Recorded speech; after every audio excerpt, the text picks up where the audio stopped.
What's your expectation for this team? Not looking necessarily at personnel and thinking, okay, this is a 7-5 team or this is a 4-8 team, but in terms of Mike Norvell, a second year, what should be the expectation? Obviously, I know that for all three of you, the expectation of the program is competing with Clemson for an ACC championship and then beyond to the playoff. That's Florida State's expectation, but being reasonable about where they stand right now. James, what is it? Just a record that you're looking for, or I got to think that you're looking for a style of play, you're looking for an attitude, you're looking for a combination of things this year to be content, to be satisfied that hey, we took a decent step this year.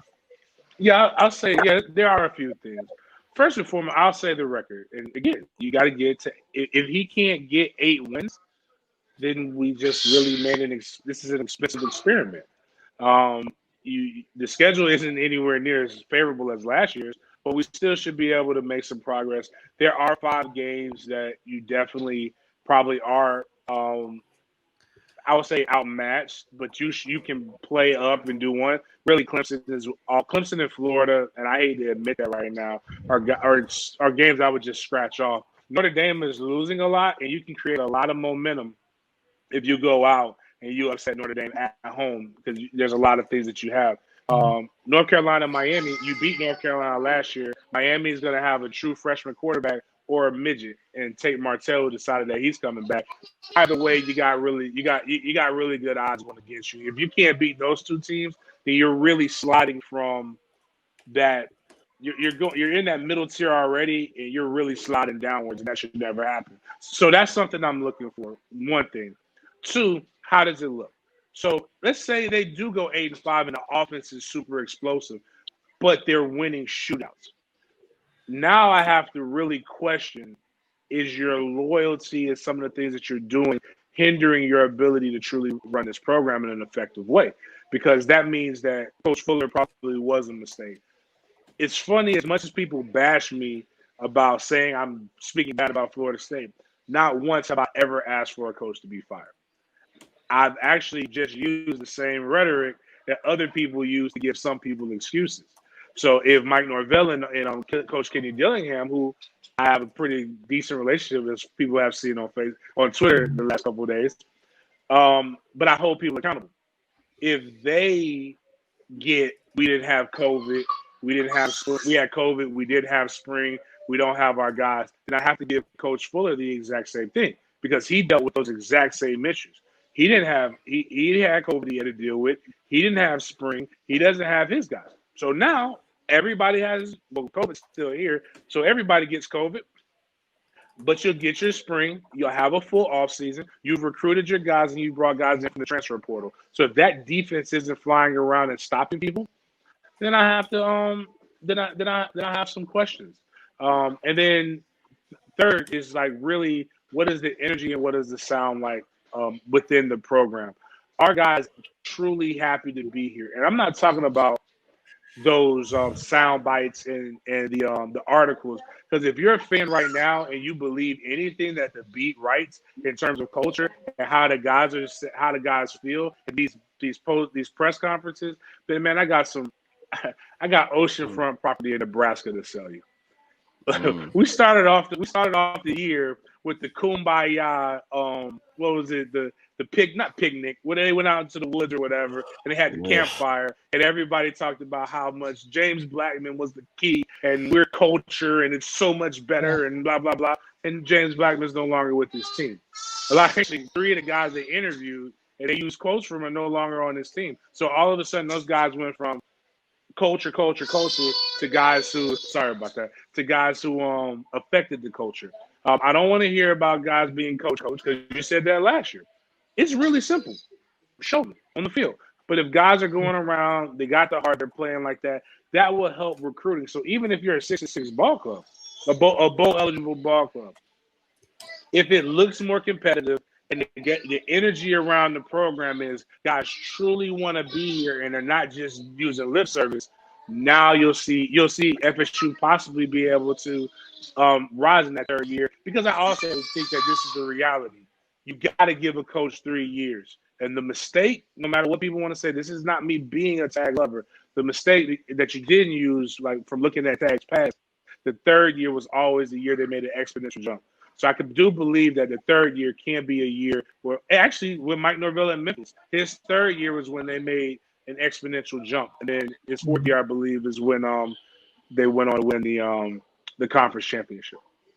Yeah, and Jimbo's third year was when they went on to win the ACC and go to the Orange Bowl that year. And, I mean, you could argue that was one of the better teams where they lost to NC State by a total of 1 point. For me, it's simple. I don't, and we'll talk in the coming months about wins, loss, and our predictions and whatnot. For me, it's simple. Look better. And James hit on the main points there. The Georgia Tech game is what it was. It came out of the pandemic. We didn't have spring. Everything was chaotic. Not just with us, with every team. It was what it was. I hate this expression, but it is what it is. We lost that game. We shouldn't have lost it. Georgia Tech was a bad team. We got exposed. For me, it was later on in the season. You're coming off of beating North Carolina, a fifth-ranked team, arguably one of the better wins in recent program history, and then you lose by 32 to a one-win Louisville team. You get smoked at home by 24 points to Pitt. Pitt is not 24 points better than us. Louisville was not 32 points better than us. We played down to the level of our competition.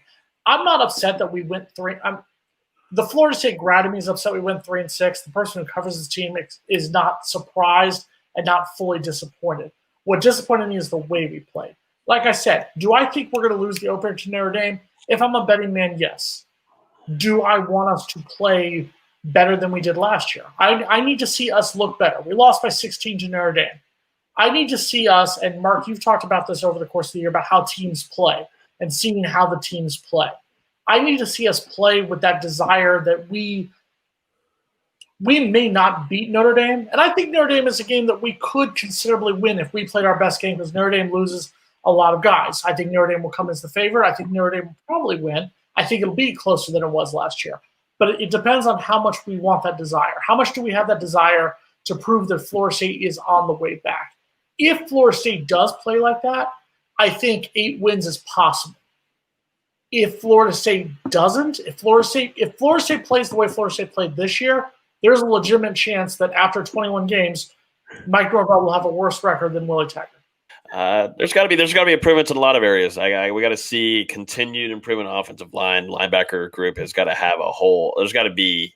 I didn't see much of improvement. We got to see some young cats and then make some little plays here and there. But there's got to be a bigger increase, in my opinion. There's got to be a double increase in what we saw on the offensive line.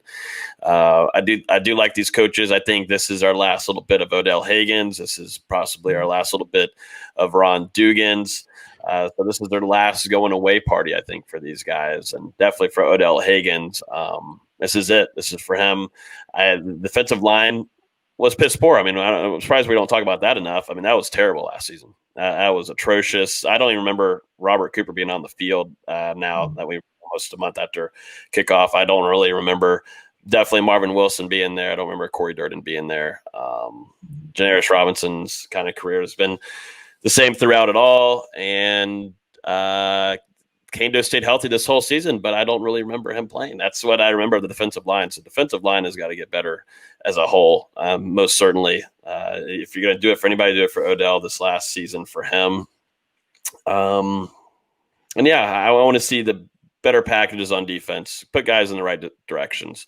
Using Amari Gaynor in the end zone, utilizing him in that area of the field instead of midfield, or being able to put him in space to go after cats is just piss poor professional coaching. You're being an idiot using him in that kind of scenarios. And that's why a lot of people wanted Adam Fuller gone in his first year. This will be Adam Fuller's make it or break it year 2.